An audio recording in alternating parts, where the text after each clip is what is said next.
Okay. Yeah. What's up, production team? Like, what are we working with here? Let me get it done.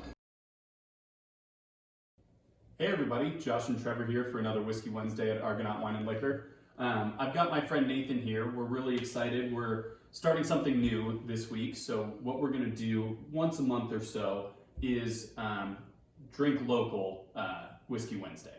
So what it is we're gonna bring a local business owner or someone in the community in and have them kind of guest review with us and just kind of give some free airtime to local businesses and promote things going on around the city. So yeah, absolutely. You know, that's what we are at the Argonaut, is a local family-owned business, and you know, we think it's important to support that community, and we just want to do our part. So yeah, so welcome Nathan. Thanks and for we're having going me. to try some beer. We've got first in our glasses, we've got Westbound and Down blended Imperial Stout. Westbound and Down is kind of cool. We never used to get their beer before COVID, but since then they started packaging, and ever since we've had it in the store, and I mean, they make some awesome beer. yeah, they do a great job. So I'm really excited for this one. Cheers. Continuing our Imperial Stout theme for winter. For It's winter. Good winter beer. Absolutely. Definitely malty on the nose.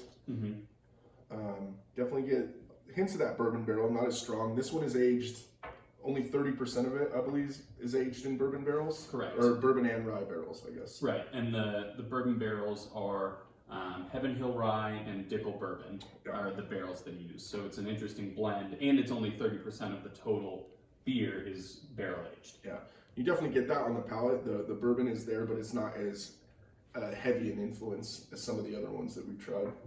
What's the alcohol content in something like this? That's a great question. On this one, 11.4. Oh wow. So yeah.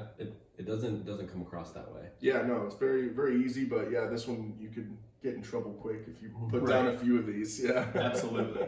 Yeah, definitely not like boozy or hot or anything like that, but it's got a, you know, with these I always get the molasses notes, the brown sugar, you know, things like that. But it has a relatively dry finish for most of the ones we've tried. Yeah, that's what I was gonna say. Dry on the finish. I think that lack of overall sweetness with the heavy bourbon barrel aging makes for like a drier finish, kind of cleaner. Yeah, really good, very Definitely.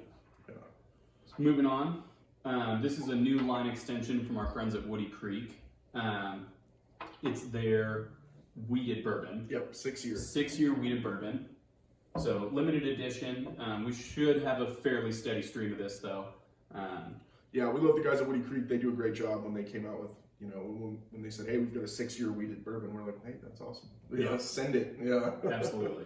Cheers. Cheers.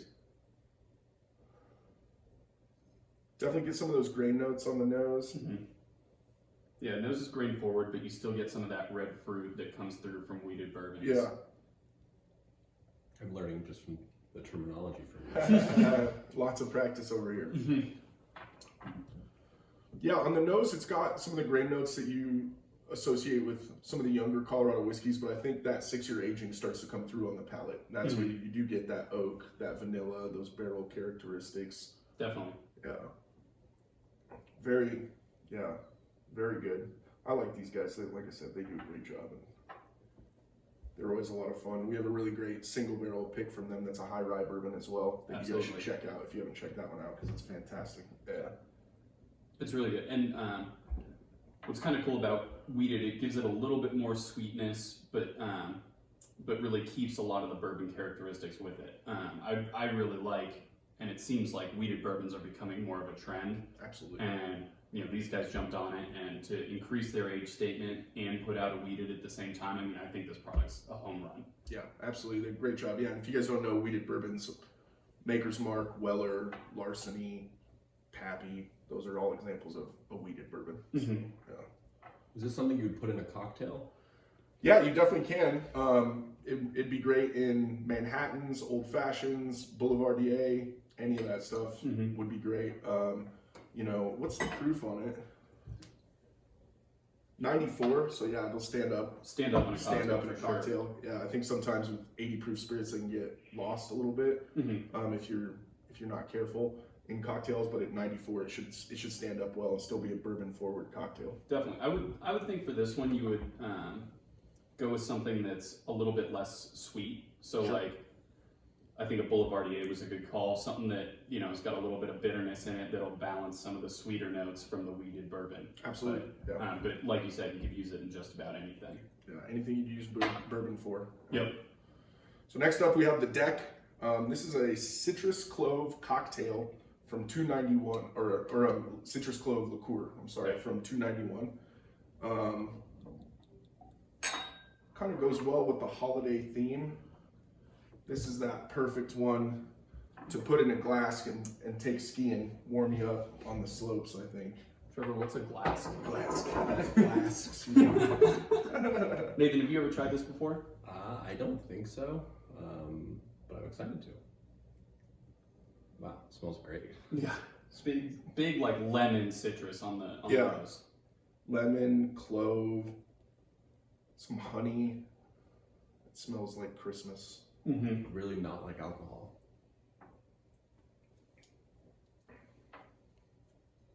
Yeah, wow. You want to talk about like mouth coating, Yeah. viscous, and warm, but I mean like warm flavors, like no burn Right. at all. And it's 70 proof, so it's not lightweight. Yeah. Yeah. I just thought of this. It would be really interesting to do an old fashioned with this, but do bourbon, this, and use this instead of simple syrup. Yeah. Because it's got that sweetness, it's got the viscosity, but it would still be a super boozy cocktail. Right. Which is a lot of fun. Yeah, absolutely. No, I mean, this is great for cocktails. Like Josh said, an old fashioned. A lot of people do something with apple cider around Christmas time. There's a lot of things you can do with it. Yeah, like a warm apple cider, a little bit of lemon juice. This would be fantastic. Yeah. I mean, I'd drink a few of those. Right? Why does it say shake well? I've never seen that on Probably because of some of the things that they use in it. The sugars. Probably, I imagine there's lemon zest, things like that in there. A lot of those things, you don't want to filter it out too much because then you lose the flavor.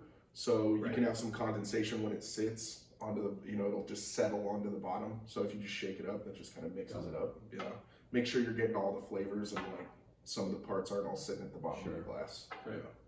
Yeah, so all of these are local breweries and distilleries. And then we wanted to give Nathan some time to talk about his business, some of the things he's doing in the community that Argonauts also participated in and we're super proud of. And so Nathan, the floor is yours. Yeah. Hi everyone. It's great to be here, guys. Thanks for having me. No problem. Cheers. My name is Nathan Schweid. I'm the owner of the Junk Trunk here in town. We're a full-service junk removal company. So we go into homes and businesses and remove anything from household items to construction debris, lawn debris, really you name it. In our 4.5 years in business, we've been fortunate to take part in a lot of philanthropic events, and one we're really proud of right now to be partnered with Argonaut in is Feed the Front Line. So we're supporting local restaurants by ordering meals from them and bringing them to local hospitals to provide meals for our healthcare workers. So it's been a cool way to, boost the local economy a little bit in some of our favorite restaurants, and Argonaut's gotten involved in some really cool ways. Yeah, definitely. So some of the things we're doing, if you look at the registers, there are QR codes that go directly to the donation page for Feed the Front Line. When Nathan told me about this idea, it was right at the beginning of all this, so probably in March. I mean, it was just such a no-brainer for me.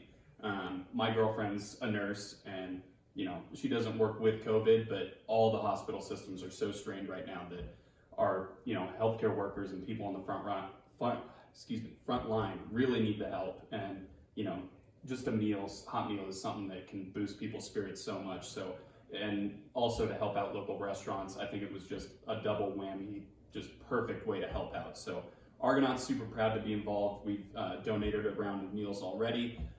We have those QR codes at the registers, so look for those. And thank you for the work you're doing. I mean, it's an awesome way to support our community and just so necessary right now. And you guys have some other great partners if you want to mention those right now. Yeah, so Legal Pete's and Steuben's on their online ordering system, when you go to checkout, they have an option to donate a meal to a frontliner. And that's in correlation with what we're doing with Feed the Frontline. So that money actually comes back to us, and then we can allocate it to different restaurants to order meals from. Yesterday we just delivered 80 meals from Illegal Pete's to Presbyterian St. Luke's, which was really cool. You can find us on social media at _Feed the Frontline, and that's where you can see everything we're doing. Awesome. Do you have any idea how many meals you've delivered so far through all this? Since March, we're like a little over 6,000 meals. That's awesome. It's amazing. It's so just about great. 60 grand, yeah. Well, that's awesome. So definitely look for those QR codes at the store when you're in. And I think it's time for our next drawing. Yeah, absolutely. So continuing with our Whiskey Wednesday rare whiskey drawings, this week we're doing the Weller Single Barrel. These are extremely rare. I can tell you not many of these came to the state or our store. Yep.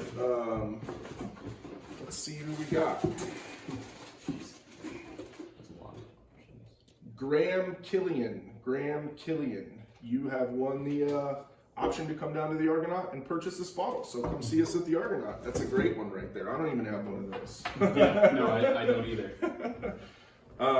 Yeah, well, Nate, thank you so much for being on. And, if you guys have anything that, you need collected and moved, definitely give the Junk Trunk a call. So, and also, guys, if you would like, if you own or work for a local business and you'd like to be a guest reviewer on Whiskey Wednesday, get in contact with Josh or I. Yep. And we'll see what we can do. Yeah, absolutely. Like we said, we're going to try and do this like once a month. And we'd love to have, local business owners, people who are doing good things in the community on to kind of use our platform to give back and create some good in our community at a time when we all need it. So come on down, guys, drink local, and cheers. Cheers. Drink local, guys.